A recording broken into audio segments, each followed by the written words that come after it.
Hello everyone! Welcome sa aking recipe channel. Ang video natin ngayon, magluluto tayo ng crispy pata. Ito yung mga sangkap na kakailanganin natin. Isang pirasong pata ng baboy, 1 tablespoon ng asin, 1 tablespoon ng whole black pepper, 3 piraso na star anise, 1/2 pork nor cube. Ayan, yung isang piraso, hinati ko lang siya, yung half lang yung nilagay ko.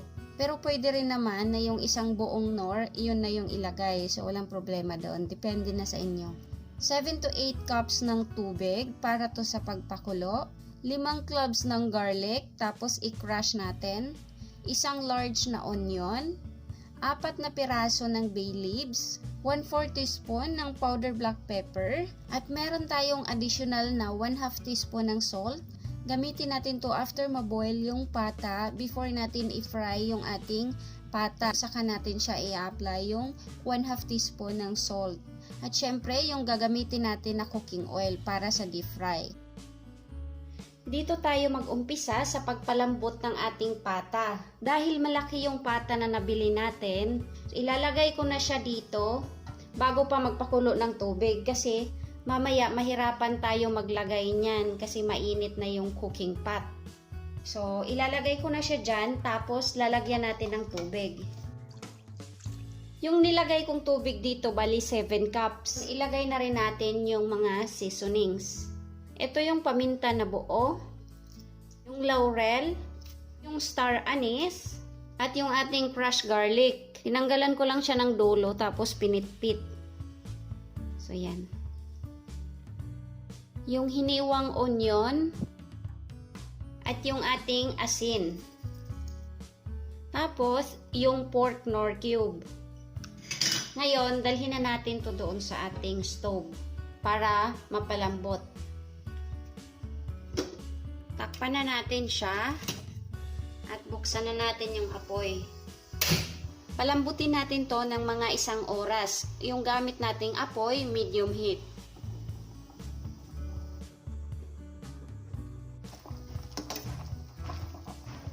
Yan, nangalahati na yung sabaw. Yan, baligtarin na natin to.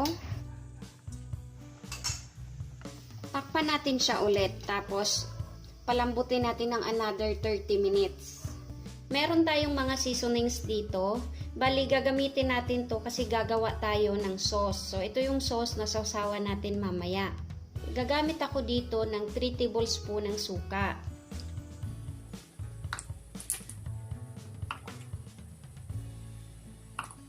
1/2 tablespoon ng soy sauce.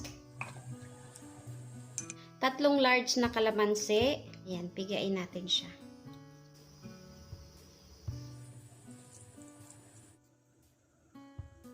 Tapos yung dalawa, pinipiga ko siya diretso. Gusto ko rin kasi na may buto ng kalamansi na makikita. Pero konti lang. Ito yung pinitpit natin na garlic. Tapos, yung ating sliced onion. Gupitin natin siya. Green chili.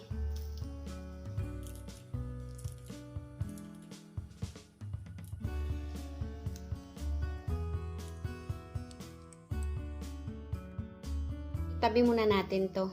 Meron din ako ditong Mang Tomas na sausawan.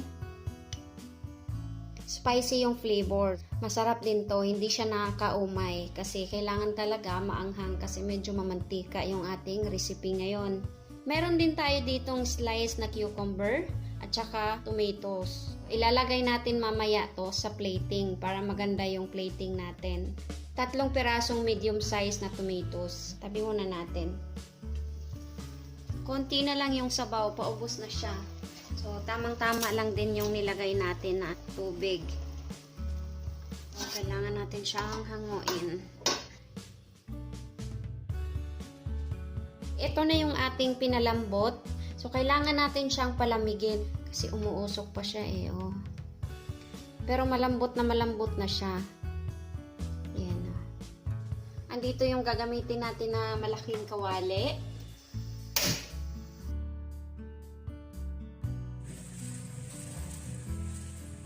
Antayin muna nating uminit yung cooking pan. Lalagay na tayo. Bali, antayin nating kumulo yung mantika. So, dahil malamig na yung ating pata, maglalagay tayo ng black pepper powder. Haluan natin siya ng asin. Ayan, paghaluin lang natin sila. Tapos, i-rub natin dito sa pata.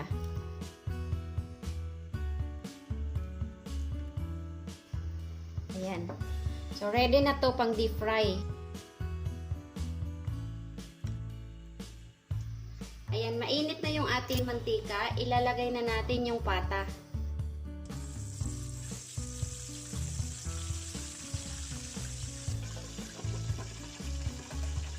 Kailangan lang takpan natin siya kaagad kasi tumatalsik yung mantika. Ayan, antayin natin siya na medyo wala nang gaanong tunog. Kasi pag may tumutunog pa, pwede ka pang matalsikan. Lita rin na natin to. Ayan, oh. Bali, 5 minutes ko lang na niluto yon sa low heat. Kasi mainit na yung mantika nung nilagay natin siya. Kaya, 5 minutes sa low heat. Ganito na yung itsura niya. Ganyan na siya ka golden brown. Takpan natin siya ulit. Ayan, sa low heat pa rin. Mag-antay tayo ng mga 5 minutes.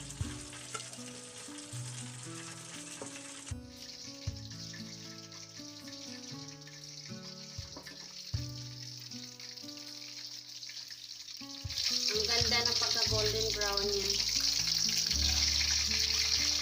Tayo muna natin siya ng ganyan kasi yung sa gilid, hindi pa siya masyadong golden brown. Kailangan muna natin itong hanguin. Tapos palamigin natin siya saglit.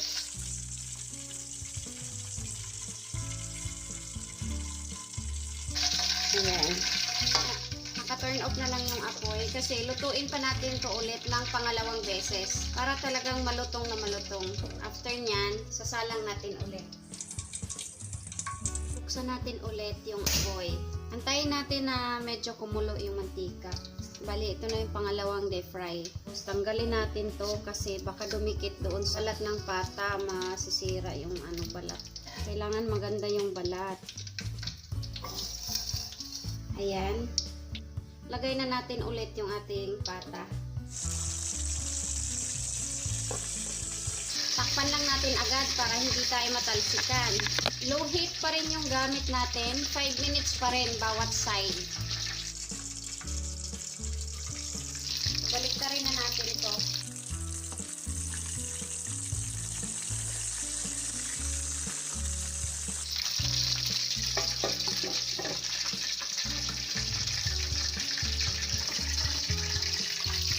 Ayan. I-turn off na natin yung apoy.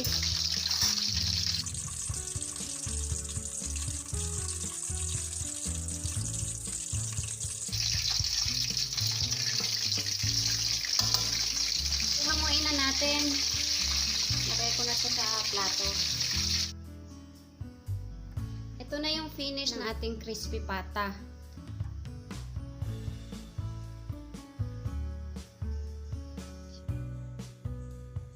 Ayan. So, yan na yung ating crispy pata.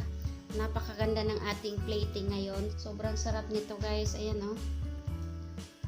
So, kailangan pa natin siya palamigin ng konti para yung balat niya mas lalong lumutong. Mag-antay tayo ng mga 10 minutes. Pwede rin panghanda to sa mga occasion eh. So ayan, nakita nyo naman yung design natin kung paano tayo mag-ayos. Sobrang ganda, napaka-presentable sa lamesa tingnan. At napakasarap talaga nito, lalo na isawsaw doon sa ating sauce na ginawa kanina. So kailangan tikman na natin siya. Ito yung sausawan na ginawa natin kanina. Lagay natin dyan. Ito naman yung Mang Tomas. Try natin. Napakalutong.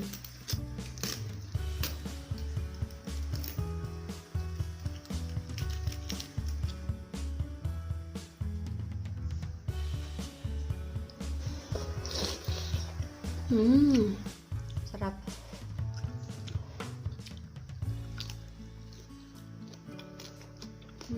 Malambot na siya.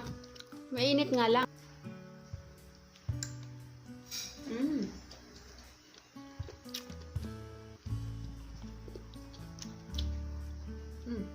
Maraming salamat!